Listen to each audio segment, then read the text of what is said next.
발자국 연구소입니다. 오늘은 깜짝 등장해 온 세상을 보치로 물들여버린 애니 보치더락에 대한 정보들을 모아봤습니다. 미야자키의 시골에서 자랐다는 작가 하마지 아키는 처음부터 밴드 만화를 그리던 것은 아니었습니다. 초창기 그녀는 차오라는 일본의 3대 소녀 만화 잡지사에서 스완 콤플렉스라는 만화를 연재했죠. 하지만 점차 귀여운 계열의 만화가 그리고 싶어진 그녀는 2015년 돌연 키라라로 이적해 반짝 북스 미주정이라는 작품을 연재했지만 아쉽게도 2권으로 마무리되었습니다. 차기작 소재를 고민하던 그녀는 자신의 취미를 소재로 만화를 그려보자고 결심했고 그 취미는 다름 아닌 밴드 음악 듣기였죠. 그녀가 밴드를 듣게 된 계기는 어렸을 적 여동생과 함께 봤던 강철의 연금술사였다고 하는데요. 사기의 주제가였던 리라이트를 듣고 밴드 음악에 푹 빠져버렸던 것이죠. 그리고 그것이 바로 보치더락의 시작이었습니다. 기타, 보컬, 베이스, 드럼으로 구성된 여고생 밴드, 멤버 간의 우정과 성장을 다룬 가벼운 일상 음악물. 여기까지만 설명하면 아직까지는 많은 분들이 보치록보다는 K온을 먼저 떠올리실 겁니다. 완결된 지 벌써 10년이나 된 애니이긴 하지만 당시 K온이 남기고 간 족적은 너무나도 거대했죠. 때문에 작가 하마지 아키는 보치더록만의 개성을 살릴 방법을 고민합니다. 보치록의 간판이자 아이덴티티인 고토 이토리는 그렇게 탄생했습니다. 작가의 인터뷰에 따르면 원래 보치는 작품 구상 초기에는 밝고 명랑한 소녀였다고 하는데요. 하지만 조금 더 세게 가는 게 좋을 것 같다는 편집자의 조언을 받아들여 지금의 커뮤증 외톨이 캐릭터로 성격을 싹 바꿨다고 합니다. 또 단순히 성격을 고치는 데에 그치지 않고 작가는 보치의 아싸 기믹을 적극적으로 활용해 다양한 개그씬을 선보였는데 광기 넘치는 연출로 애니화까지 되면서 보치더락만의 색깔을 찾는데 완벽히 성공했죠.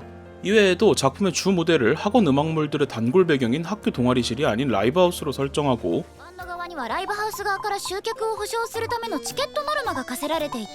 노르마와 같은 문화적 디테일을 자세히 묘사하는 등 이 작품의 개성을 살리기 위해 노력했다고 하네요. 결속 밴드는 기타의 보치, 베이스의 료, 보컬의 키타, 드럼의 니즈카로 구성되어 있는데 그중 밴드 운영의 핵심은 다름 아닌 니즈카입니다. 1화에선 전형적인 기분파 인싸 캐릭터처럼 나왔지만 실제로 그녀는 리더, 드럼 역할을 제외하고도 라이브 장소 제공, 영상 편집, 굿즈 디자인 및 가끔 맛이 가는 멤버들 멘탈 케어까지 담당하며 정신적으로 가장 성숙한 모습을 보여주고 있죠. 니즈카는 항상 목에 큰 리본을 메고 있는데요. 그 이유는 2023년 1월호 키라라에 수록된 별에게 바치는 사랑의 꽃이라는 특별편에서 밝혀졌습니다. 8년 전 니즈카는 인디밴드 활동에 열중하느라 자신을 소홀히 대하는 언니 세이카를 원망하고 있었습니다. 그러나 어머니는 세이카의 꿈을 존중하며 니즈카를 달래고 세이카에게는 무슨 일이 있어도 두 자매는 꼭 사이좋게 지내야 한다고 말하죠. 이튿날 안타깝게도 어머니는 교통사고로 목숨을 잃고 세이카는 방황하며 집에 들어가지 않으려고 하지만 니즈카가 이상하다는 아버지의 말을 듣고 집에 들어와 오랜만에 니즈카와 이야기를 나눕니다. 니즈카가 혼자 느꼈을 괴로움을 이해한 세이카는 어머니의 마지막 말을 지키겠다고 다짐하며 항상 어머니가 묶어줬었던 니즈카의 리본을 대신 묶어주죠. 이후 세이카는 니즈카를 위해 스테리를 개업하고 니즈카는 밴드를 포기한 언니의 몫까지 대신 성공하겠다고 결심합니다. 이런 배경이 있었기에 니즈카는 나이에 걸맞지 않게 씩씩하면서도 섬세한 성격을 갖게 된 것이죠. 결속 밴드 멤버들은 모두 각자의 꿈을 가지고 있지만 니즈카의 꿈은 그 중에서도 특히 간절하고 진지하기에 원작에서도 비중 있게 다뤄진다고 하네요. バンドマンのお手本たる存在こと私の表情を真似してみて本当どこから来るのその自信 한편 료는 리즈카와는 완전히 반대되는 포지션입니다. 생긴 건 전형적인 쿨한 캐릭터지만 기행을 일삼는 통의 개그 캐릭터로 자리매김하고 있죠. 그러나 음악, 특히 개성에 있어서만큼은 타협하지 않는 단호하고 진지한 측면을 보여주기도 합니다. 작품에선 항상 악기를 사느라 돈이 없어서 풀을 뜯는 모습으로 나오는데 사실 그녀의 집안은 부모님이 전부 의사인 부자 집안이라고 하네요. 10화에 이런 장면이나 12화에 이런 장면을 보시면 료의 음악과 악기에 대한 열정이 얼마나 큰지 아시겠죠? 특히 여기서 료가 말하는 딩월과 르페이의 헤드리스 기타는 각각 300만원, 800만원 이상, 다크글래스의 앰프 헤드는 50만원 이상으로 왜 항상 풀을 씹고 있을 수밖에 없는지 이해가 되는 가격입니다. 료는 결속 밴드에서 백보컬을 맡고 있는데요. 원래는 키타의 보컬에 맞춰 화음을 넣는 역할만 하기 때문에 목소리를 잘 들을 수 없지만 결속 밴드 앨범의 8번 트랙 카라카라라는 곡에서는 료가 솔로 보컬로 나오기 때문에 노래할 때의 목소리를 들어볼 수 있습니다. 허밍하는 듯한 몽환적인 톤이 매력적이니 꼭 한번 들어보실 것을 추천드립니다.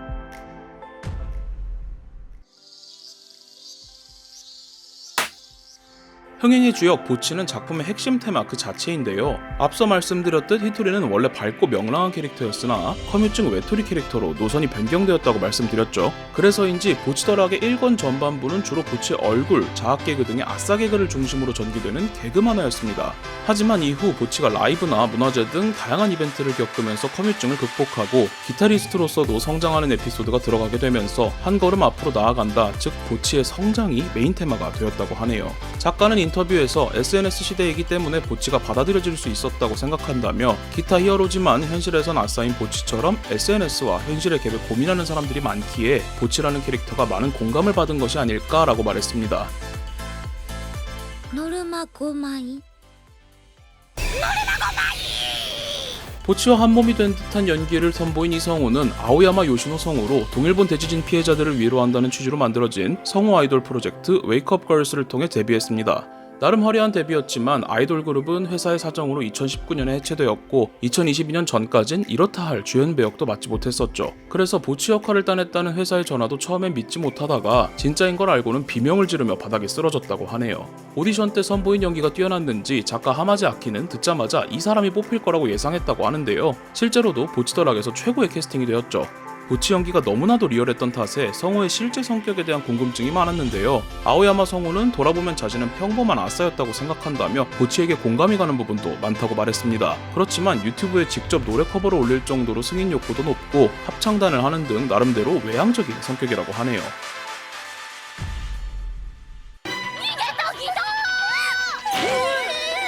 보치가 수많은 개그신으로 애니를 캐리했다면 키타는 메인 보컬로서 앨범을 캐리했습니다. 키타 역을 맡은 하세가와 이쿠미 성우는 86의 레나, 사랑은 세계 정복 후에의 마가하라 데스미 등 주연급 배역을 이제 막 맡기 시작한 성우였는데요. 보치더록에서는 결속 밴드 이름으로 발매된 모든 곡에 메인 보컬로 참여했습니다. 애니에서는 밝고 명랑한 연기 톤이지만 ドリンク代500円です。今日はどのバンドを見に来られましたか？ 밴드 라이브에서는 그보다는 낮은 목소리인데요. 실제 성우분의 평소 목소리는 노래톤에 더 가깝습니다. 살짝 허스키하죠. みんな歌が上手い中で私が歌わせてもらうっていうところで 하세가와 이쿠미 성우는 인터뷰에서 어떤 느낌으로 노래를 했냐는 질문에 평소엔 맡은 배역의 목소리를 표현하는 방식으로 노래했지만 보치도록의 경우엔 어디까지나 결속 밴드의 곡이기에 악곡이나 가사, 밴드의 장점에 집중했고 노래를 잘 부르는 여고생 느낌을 목표로 노래했다고 말했습니다. 보이지 않는 디테일한 부분까지도 신경 쓴 모습이죠. 다시 애니로 돌아와서 키타는 작품 내외로 많은 밈을 탄생시켰는데요. 당장 이름부터가 키타 이쿠요, 한국어로는 왔다 갔다라는 뜻이라 개그신으로 쓰였었고 엔딩의 이 장면이 어떤 욕을 절묘하게 연상시켜서 화제가 되었었습니다. 이 손가락은 실제로는 집게손가락이라고 하네요. 류나 니즈카, 보치의 가정환경이 한 번씩 다뤄진 것에 반해 키타는 한 번도 집 얘기가 다뤄지지 않았기에 무언가 숨은 배경이 있을 거라고 예상하는 팬들이 많았는데요. 최근 원작에서 갑자기 가출한 것으로 나오면서 예상이 현실이 되었습니다. 어떤 이유인지는 더 지켜봐야 알겠지만 작가가 결속 밴드 멤버들의 인간관계나 성장도 심도 있게 다룰 예정이라고 했으니 기대해봐도 좋겠죠. 보치더록은 수많은 밴드, 특히 그 중에서도 일본 밴드들을 다양한 곳에서 오마주했습니다. 가장 많이 오마주한 밴드는 아시안 콩푸 제네레이션, 속칭 아지캉으로 25년이 넘는 시간 동안 활동하며 사랑받아온 일본의 정상급 밴드인데요. 애니 OST에도 활발히 참여하기 때문에 밴드에 관심이 없으시더라도 애니메이션을 즐겨보신다면 강철의 연금술사나 나만이 없는 거리 등의 애니에서 한두 번쯤은 목소리를 들어보셨을 밴드입니다. 찾아보니 작품 곳곳에서 작가의 팬심을 엿볼 수 있었는데요. 우선 보치록의 주인공 고토 이토리, 키타 이쿠요, 야마다 료, 이지치 니지카는 각각 고토 마사오미, 키타 켄스케, 야마다 타카이로, 이지치 키요시에서 따온 것이고 생일도 각 멤버의 생일을 거꾸로 한 것으로 설정되어 있으며 고토 마사오미의 경우 솔로 활동명 겸 별명이 고치인데 보치와 자음하나 차이죠. 더 있습니다. 보치가 사는 가나자와 지역, 그 중에서도 버스킹을 했던 가나자와 하케이라는 곳은 아지캉에 결성된 관동학원대학 가나자와 하케이 캠퍼스 가 위치하는 곳입니다. 또 결속 밴드의 거점이자 작품의 배경이 된 시모키타자와는 아지캉의 초창기 주 활동 지역이기도 했고요. 스테리 역시 지금도 운영 중인 라이브하우스 쉘터를 모델로 한 곳으로 여기서 아지캉이 2003년에 첫 단독 무대를 섰었다고 합니다. 일본에선 그 무렵에 시모키타자와의 라이브하우스들을 중심으로 활동했던 밴드들을 묶어서 시모키타게 밴드라고 부르는데요.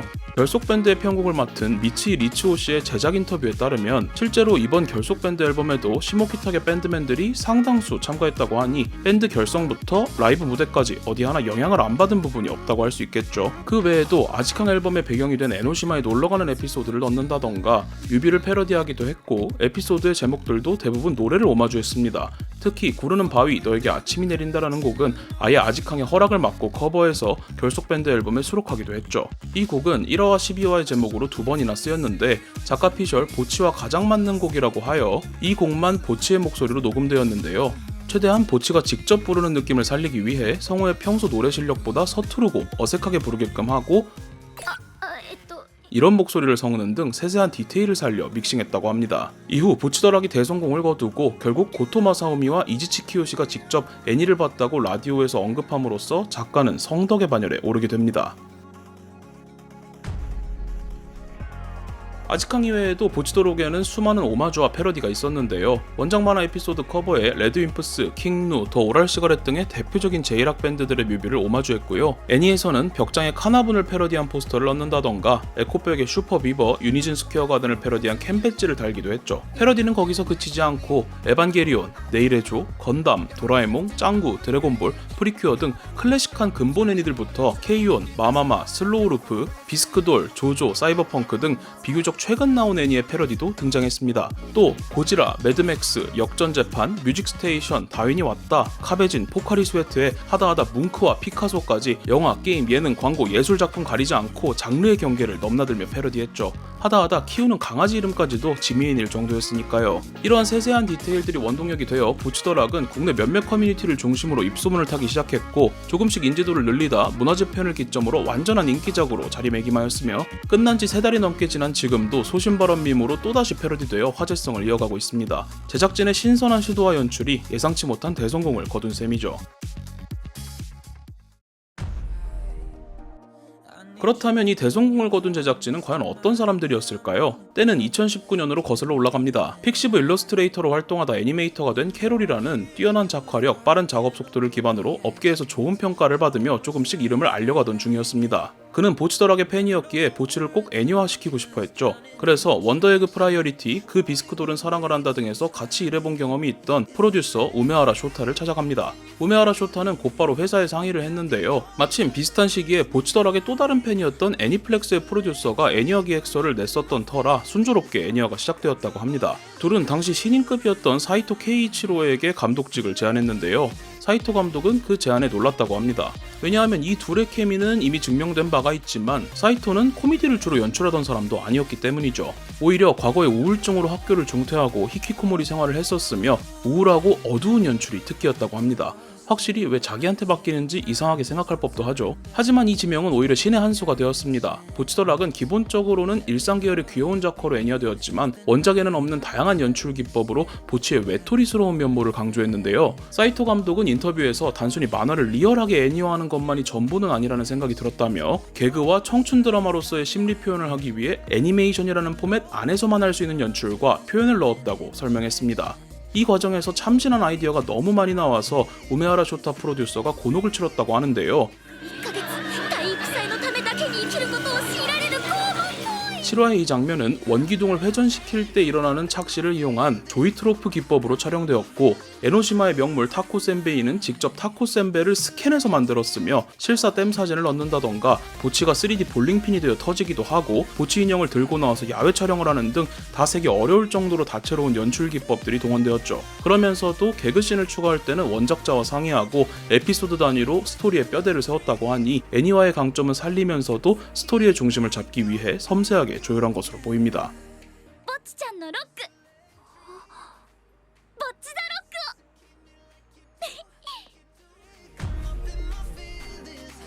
결속 밴드 앨범은 2019년부터 2022년 애니 방영 직전까지 3년이 넘는 기간 동안 만들어졌는데요. 쉘터에 실제로 있었던 음악 디렉터 오카무라 게넬 필두로 나루토 OST 실루엣으로 많이 알려진 카나분의 싱어송라이터 타니구치 마구로, 진격거 OST 악마의 아이를 부른 히구치 아이, 귀멸의 칼날 홍연아를 작곡한 코사노 카요코, 애니메이션 싱어송라이터 자크, 패기즈의 키타자와 유우호, 밴드 라라락스의 기타리스트 미츠이 리츠오 등 앨범의 퀄리티를 높여줄 각양각색의 뮤지션들이 기용되었죠.